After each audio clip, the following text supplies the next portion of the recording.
Selamat pagi teman-teman. Kami dari kelompok 6 ingin menjelaskan mengenai fungsi nonlinear dan penerapan dalam bidang ekonomi.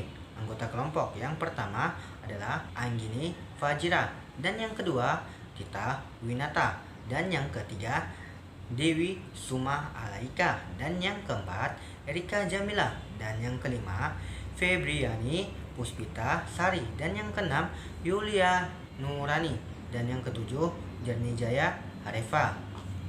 Perkenalkan, nama saya Anggini Fazira dari kelompok 6. Perkenalkan, nama saya Dita Winata dari kelompok 6. Assalamualaikum warahmatullahi wabarakatuh. Perkenalkan, nama saya Dwi Sumalaika dari kelompok 6.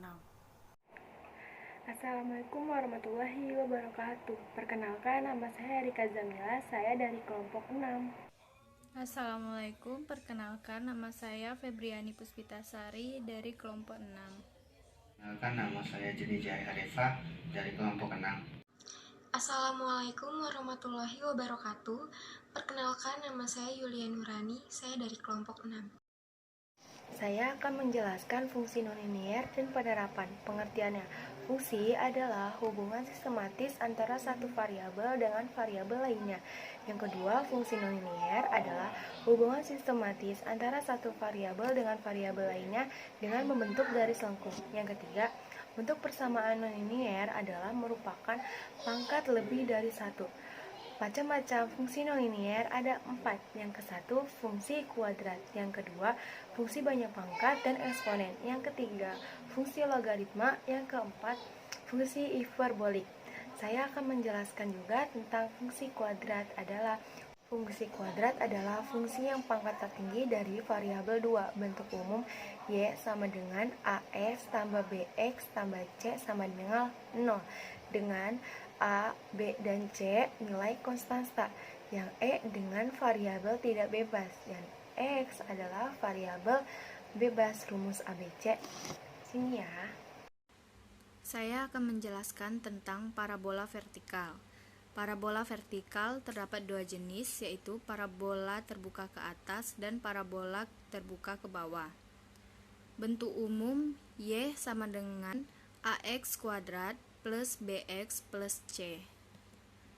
Kemungkinan grafik parabola vertikal yaitu memotong sumbu x di dua titik terbuka ke atas, menyinggung sumbu x di satu titik terbuka ke atas, tidak mengenai sumbu x terbuka ke atas, memotong sumbu x di dua titik terbuka ke bawah, menyinggung sumbu x di satu titik terbuka ke bawah, tidak mengenai sumbu x terbuka ke bawah.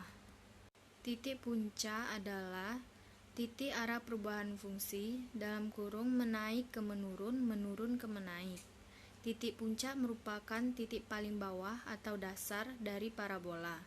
Jika parabola terbuka ke atas, titik puncak disebut titik minimum. Jika parabola terbuka ke bawah, titik puncak disebut titik maksimum. Contoh soal parabola vertikal. Saya akan menjelaskan tentang parabola horizontal. Ada dua contoh grafik parabola horizontal. Bentuk umum AY pangkat 2 ditambah BY pangkat 2 ditambah C.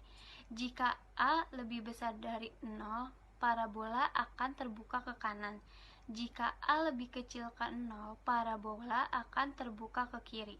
Titik puncak min B pangkat 2 dikurang BAC per 4A min B per 2A.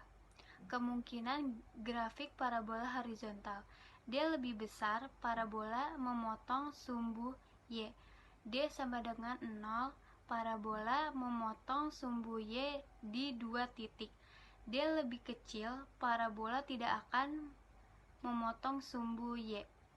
Contoh soal parabola horizontal. Tentukanlah persamaan parabola yang berpuncak di 4,3 mempunyai sumbu x sama dengan 4 dan panjang laktus rektum 8. Bentuk umum x min a pangkat 2 sama dengan 4p y dikurang b. Puncak di 4,3 4,3, maka A sama dengan 4 dan B sama dengan 3. Panjang lakto rektum 8 sama dengan 4P, maka P sama dengan 2. Jadi persamaan parabola horizontal X dikurang 4 pangkat 2 sama dengan P 2 Y dikurang 3. X pangkat 2 sama dengan 8X ditambah 16 sama dengan 8Y dikurang 24. X pangkat 2 dikurang 8X dikurang 8Y ditambah 16 ditambah 24 sama dengan 0. X pangkat 2 dikurang 8X dikurang 8Y ditambah 40 sama dengan 0. Fungsi banyak pangkat dari eksponen. Fungsi banyak pangkat jika Y xn atau Y sama dengan ax, C di mana n sama dengan pangkat. Fungsi eksponen adalah suatu fungsi di mana variabel bebasnya merupakan pangkat dari suatu konstanta. Contoh, Y sama dengan fx sama dengan ax, di mana A sama dengan konstanta dan A lebih besar daripada 0. X dan Y sama dengan variabel. Contoh fungsi banyak pangkat dan eksponen. Contoh soalnya, bentuk sederhana dari 5 pangkat 3 ditambah 7 pangkat 2, 6 pangkat 3 dikurang 4 pangkat 2 adalah 5 pangkat 3 ditambah 7 pangkat 2, 6 pangkat 3 dikurang 4 pangkat 2 sama dengan 30 dikali 3 dikurang 20 pangkat 6 ditambah 42 pangkat 6 dikurang 28 dikali 2. 90 ditambah 22 pangkat 6 dikurang 56. 3 sama dengan 34 ditambah 22 pangkat 6. Fungsi yang ketiga yaitu fungsi logaritma. Fungsi logaritma adalah suatu fungsi nonlinear yang dimana variabel bebasnya dalam bentuk logaritma.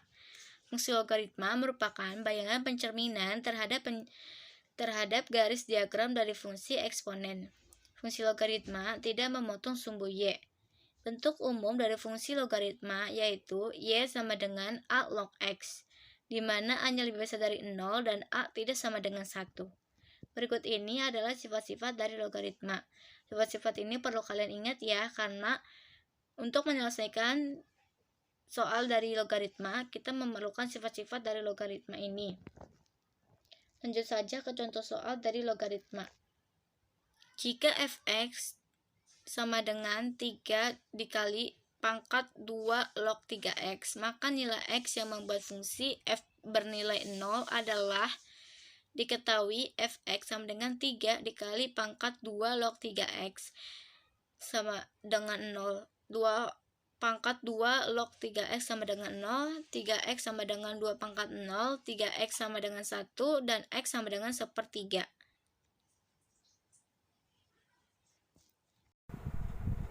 Keempat, fungsi hiperbolik. Fungsi pecah adalah fungsi nonlinear yang variabel bebasnya merupakan penyebut. Grafik dari fungsi ini berbentuk hiperbola. Bentuk umumnya adalah y sama dengan ax tambah b plus cx plus d, yang dimana a, b, c, dan d-nya sama dengan konstanta, x-nya sama dengan variabel bebas, dan y-nya sama dengan variabel tidak. Sekarang kita masuk ke penerapan fungsi nonlinier. Penerapan fungsi nonlinier yang pertama ada keseimbangan pasar, yang gunanya untuk menentukan fungsi permintaan, penawaran, dan keseimbangan pasar. Yang kedua ada fungsi biaya. Fungsi biaya itu untuk menentukan biaya tetap, biaya variabel, dan biaya total. Yang ketiga fungsi penerimaan, itu untuk menentukan penerimaan total dan penerimaan rata-rata serta penerimaan marginal. Dan break-off point yang terakhir tentunya untuk menentukan keuntungan, kerugian, dan peluang pokok. Keseimbangan pasar. Keseimbangan pasar itu bisa dibilang rumusnya QD sama dengan QS. Yang dimana QD itu quantity of demands dan QS itu quantity of supply. Setelah tadi rumus tersebut, sekarang itu ada pengaruh pajak dan subsidi terhadap keseimbangan pasar. Itu ada dua, ada pajak dan subsidi. Pajak, kalau pajak itu bisa menyebabkan harga keseimbangan menjadi jauh lebih tinggi dan jumlah keseimbangannya menjadi lebih sedikit. Kalau misalnya disubsidi itu bisa menyebabkan harga keseimbangannya menjadi lebih rendah dan jumlah keseimbangannya menjadi lebih banyak. Ini adalah contoh soal keseimbangan pasar. Rumus-rumus fungsi penerimaan. Yang pertama itu penerimaan total. Penerimaan total itu TR sama dengan P kali Q. TR sama dengan total revenue. P-nya itu price, Q-nya itu quality. Terus kalau penerimaan rata-rata itu AR sama dengan TR per Q. AR sama dengan average revenue. Penerimaan marginal itu MR sama dengan delta TR per delta Q. Ini adalah contoh soal penerimaan. Bisa dilihat aja. Mari di skip ke halaman selanjutnya. Keuntungan dalam break-even point. Kalau untung itu jika R kurang lebih dari C atau P kurang lebih dari 0. Kalau rugi itu jika R-nya lebih kecil dari C atau P-nya lebih kecil dari 0. Yang pulang pokok jika R sama dengan C atau P sama dengan 0. Ya, ini adalah contoh soal break-even point. Selanjutnya ada fungsi biaya. Fungsi biaya adalah biaya total yang dikeluarkan oleh sebuah perusahaan dalam operasi bisnisnya, terdiri atas biaya tetap dan juga biaya variabel. Adapun rumus-rumus di dalam fungsi biaya. Yang pertama itu ada rumus dari biaya tetap, yaitu FC sama dengan K. K berarti konstanta. Yang kedua ada biaya tetap rata-rata. Rumusnya AFC sama dengan FC per Q. Yang ketiga ada biaya variabel. Rumusnya VC sama dengan FQ. Yang keempat biaya variabel rata-rata. Rumusnya AVC sama dengan VC per Q. Yang kelima ada biaya total, yaitu TC sama dengan FC plus VC. Yang keenam ada biaya rata-rata. Rumusnya AC sama dengan C per Q. Atau bisa juga dengan menggunakan penjumlahan AFC dijumlahkan dengan atau ditambah dengan AVC. Lalu yang terakhir ada biaya marginal. Dengan rumus MC sama dengan delta C per delta Q. Selanjutnya ada contoh soal dari fungsi biaya. Biaya total yang dikeluarkan oleh sebuah perusahaan ditunjukkan oleh persamaan C sama C min 2Q kuadrat min 24Q ditambah 102. Pertanyaannya adalah yang A, pada tingkat produksi berapa unit biaya total ini minimum? Soal yang berikutnya, hitunglah biaya total minimum tersebut. Lalu, hitung pula besarnya biaya tetap, biaya variabel, biaya rata-rata, biaya tetap rata-rata, dan juga biaya variabel rata-rata pada tingkat produksi tadi. Pertanyaan yang terakhir, seandainya dari kedudukan ini produksi dinaikkan dengan 1 unit, Berapa besarnya biaya marginal? Nah, pembahasannya adalah untuk soal yang pertama kan yang ditanyakan pada tingkat produksi berapa unit biaya total ini minimum. Kita akan menggunakan rumus yang pada Q sama dengan min B per 2A sama dengan 24 per 4 sama dengan 6. Soal yang kedua, pertanyaannya adalah besarnya biaya total minimum tersebut adalah sama dengan 2Q kuadrat min 24Q plus 102. Nah, jadi tinggal disubstitusiin aja sama si biaya total yang tadi. Jadinya 2 dikali 6 kuadrat min 24 kali 6 plus 102, hasilnya itu 30. Soal yang selanjutnya, pertanyaannya biaya tetap, berapa biaya tetap, biaya variabel, biaya rata-rata, biaya tetap rata-rata, dan juga biaya variabel rata-rata. Tadi kita udah cari ya, Q-nya itu hasilnya 6 unit. Jadi kita cari biaya tetapnya pakai rumus biaya tetap, yaitu FC sama dengan K. Konstantanya itu adalah 102, jadi biaya tetapnya adalah 102. Lalu mencari biaya variabel. Rumusnya dengan VC sama dengan 2Q kuadrat min 24Q sama dengan 2 dikali 6 kuadrat dikurangi 24 dikali 6. Hasilnya adalah minus 72. Selanjutnya kita mencari biaya rata-rata. Rumusnya AC sama dengan C per Q. C-nya itu 30 dan Q-nya itu 6. Jadinya 30 per 6 atau dibagi 6, hasilnya 5.